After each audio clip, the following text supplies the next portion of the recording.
miles since we talked, we been moving. Remember when my love it had you zooted, I need your love, yeah, I can never get it. What's up, guys? It's Natalia. Welcome back to my channel. And today I want to do something different. And today I'm going to be reacting to scary stories. I want to turn this into a weekly thing, or at least try to. I'm gonna try to make most of them like animated scary stories, or like somebody talking about it. Not really, unless they're like short films. I've seen short films where like it's like a scary film kind of thing. It'll only be like a couple minutes, so it's not like a real long thing. I've seen a couple YouTubers, react to scary stories or like watch a couple scary stories. So I feel like this would be kind of fun to do. The first one we have is from Llama Art, and it is called Creepy Home Invasion. All of these will be in the link in the description down below, so if you want to check those out yourself and watch them, you can. But without any further ado, let's get into it. Alright, Home Invasion horror story. It was a cold, foggy evening when I contacted a close friend of mine to stay at my place for the night. Both of us were only 10 years old at the time, and my parents were often at work until midnight, so I was usually alone with nothing to do except watching a television show or reading a book.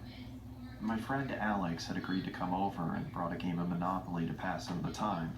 I also asked if he was interested in going to explore an abandoned subway station 3 miles away.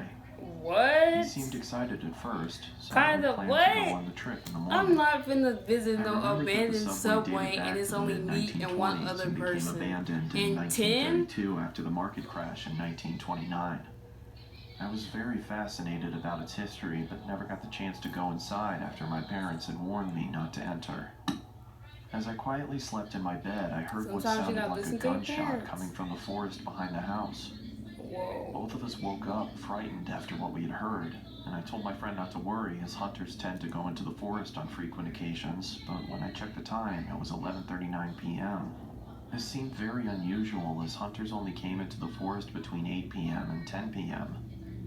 I looked at Alex and decided to get out of my bed, intending to look through the window and spot for anyone in the forest. The darkness clouded my vision, so I was unable to see anyone in the forest. I turned around and looked at Alex again, when suddenly I heard the front door squeak open. Oh, Chills no. went down my spine. Both of us quietly moved to the bathroom, locked the door, and kept the light off. It was the only safe place in the house. Why would you turn the light on? Both of us were terrified as we desperately tried to keep as calm as we could. We heard footsteps getting louder and louder until we stopped in front of the bathroom door. It's like glass. And then this is when the most terrifying sound forced my heart to almost burst. Both of us screamed as the person chopped the door to pieces. It was pitch black inside the room, making it hard to find the vent, and by the time I spotted the vent, the person behind the door had made a hole big enough for us to see him. The man adorned black leather and was wearing a plague doctor mask.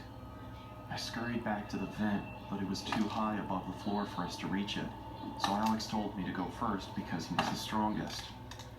He lifted me up on his shoulders, allowing me to open the vent and crawl inside. When I looked at the door again, the man had managed to fit his arm through the hole and reached for the lock. I quickly grabbed Alex's hand, but struggled to pull him up into the vent. No! Oh! I shouted and began going after him. I pursued the figure until I was led to the abandoned subway deep within the forest. It was chilly and foggy, meaning that I could only see objects within a range of 5 or 6 yards. Inside the subway was a pool of freezing cold water. They must have lived I couldn't see anything. Deep in the woods, like it must not have been a car for miles. From Alex and track the source. As I slowly walked through the subway, I was now struggling to breathe under the intense stress and fear of the situation. I called, but there was no response. I continued walking through the water until the exit was no longer visible. I was now experiencing a massive panic attack. I had lost track of Alex, and I had no idea where I was or how to get out. Whoa. Where are you, Alex?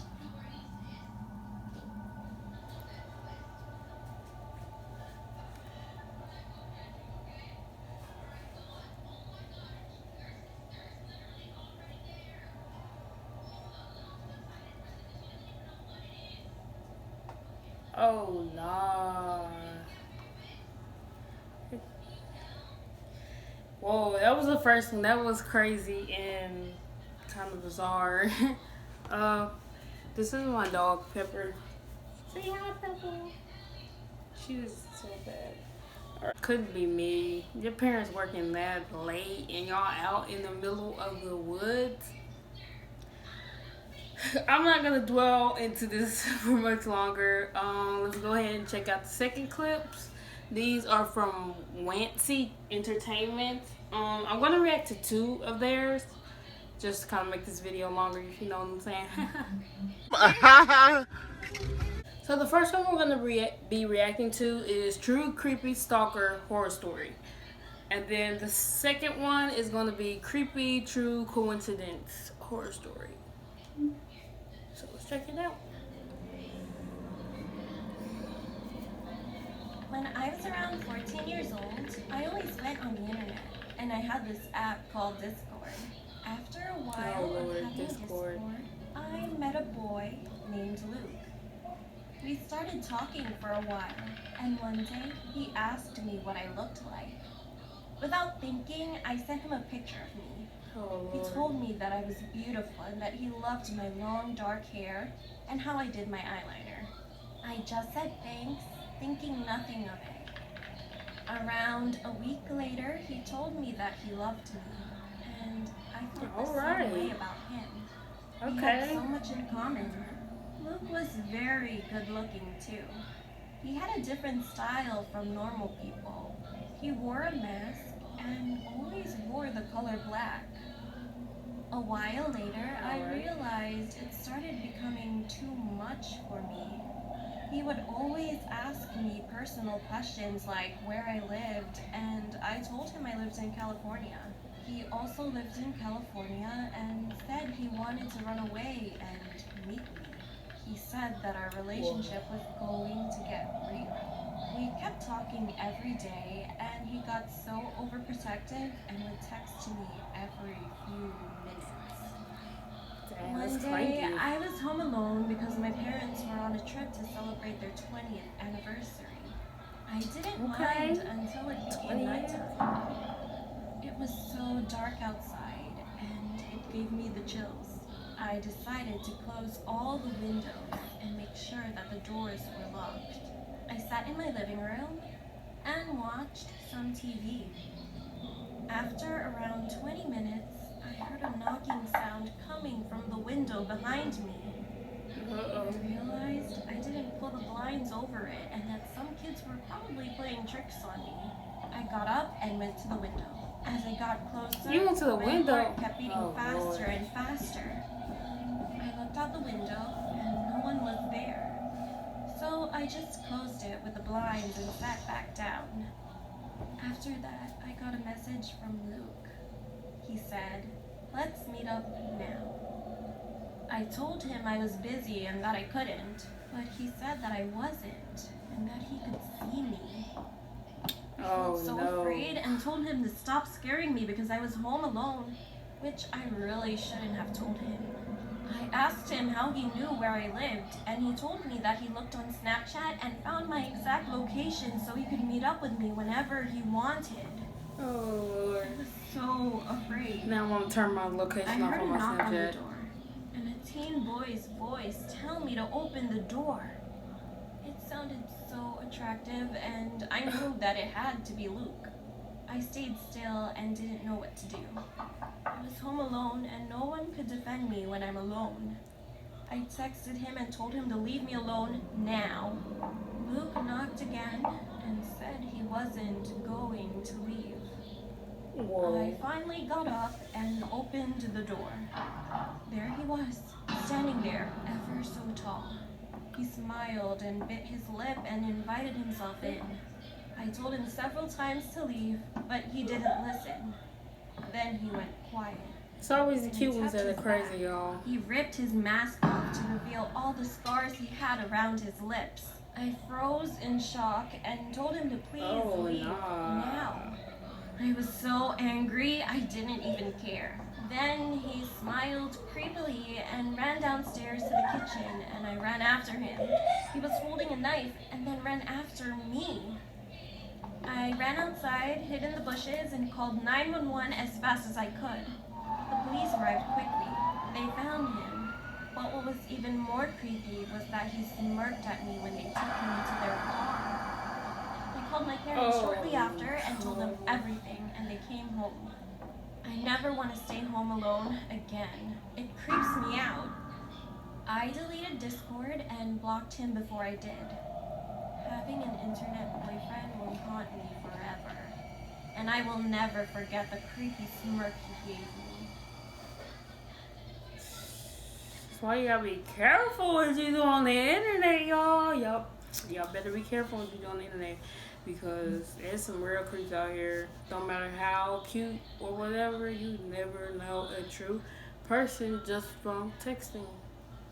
Sometimes you just gotta hang out with a person or meet face to face. Sometimes, but if they're giving you creepy vibes just from texting, it's probably best to not even continue the conversation. Anyhow, we're gonna check out the second video, which is the creepy true incident horror story video. So let's get into it. This was just posted yesterday, so it's kind of.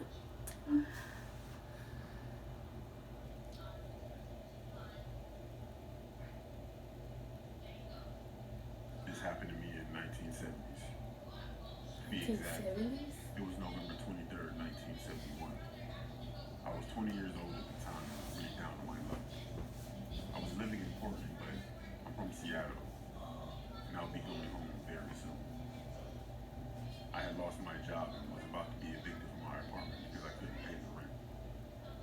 I would be flying back home to stay with my parents until I could find a new job or somehow get the money for my apartment, which would be very unlikely. I had one night left in my apartment before leaving. I didn't feel like staying home, so I decided to go for a walk and have a drink in a bar. On my way to the bar, I stopped at a convenience store and purchased a lot of music. I walked down the street and entered a nearby bar, where I ordered myself a beer. Not long after that, a man came inside and sat next to me and ordered a drink. We got to talking about life and just general conversation when he mentioned he was going to a flight the next day to Seattle. I laughed and asked him, "Wait, flight 305? He laughed and said, "Yeah, that's the one." He asked me why I was heading there. I told him I had money trouble, and coincidentally, he said the same thing. He seemed like a nice guy. We talked for about another hour before he decided to call it a night. Unfortunately, I never caught his name. I was about to leave the bar myself shortly after that when I heard over the TV that the lottery numbers would be announced. I decided to stay and check if I had won. Why not? And would you believe it? I won $15,000. Okay. Of course, I was beyond belief was shocked. And of course, I wanted to go back home because I had money now. That's really The lucky. next day, I saw something on the news that a flight had been hijacked and the plane was being held at ransom. It was the same flight I was going to be on. And I couldn't believe it, but the sketch of the guy they described who took the flight hostage was the exact same man I had been talking to in the bar. He used the name D.B. Cooper. If you didn't know, he threatened to explode the plane with a bomb unless he got $200,000. Which he did, then jumped out of the plane with the money and parachute and was never seen again. I didn't know why, but I never said anything to anyone. Even if I could, it's not like I knew his real name. It was such a scary coincidence that the only thing that stopped me was the reason why I was in that predicament anyway. I needed money, and then I got some. It's strange how everything works out in life. First of all, that is crazy. That kind of reminds me with like Seth MacFarlane. A lot of people probably don't even know this, but he was gonna be on a 9/11 flight, one of the 9/11 airplanes. But the only reason he wasn't on it was because he was late, and like I think he overslept or something. So he was late for the flight, which was the only reason why he was not on one of those planes. That's like just crazy. And I feel like it's such a coincidence how they were both in the bar at the same time. And he got lucky. First of all, he got lucky to win the lottery because it's hard to win. And he got lucky that he was having money troubles and then got money. So he got and that much money, not just like a small amount, but like that's a pretty decent amount to keep you going for a little bit longer, or at least till you get back on your feet. So that's crazy. Just imagine if he didn't win it. Wow, he wouldn't even have any money to give him. He probably would have to give him something valuable, or like a phone or something like that. But that's all I have for this video. Be sure to hit that thumbs up if you like this, if you want me to keep doing this, because I feel like this is kind of fun to do, reacting to like these crazy creepy stories. I'm gonna do more channels, trying to find more channels that do like animated scary stories, like true stories, you know, something like that. There's another one, it's called Snarled, but I feel like we've kind of done a decent amount of videos for this. So I think I might react to one of their videos next time, and comment if you want me to keep doing this or what you guys want to see next week, or just comment something. Subscribe, hit that notification bell so you guys know when I upload. Turn on all post notifications so you guys can get all videos that I post. But anyways, I'll see you guys in the next video. Peace.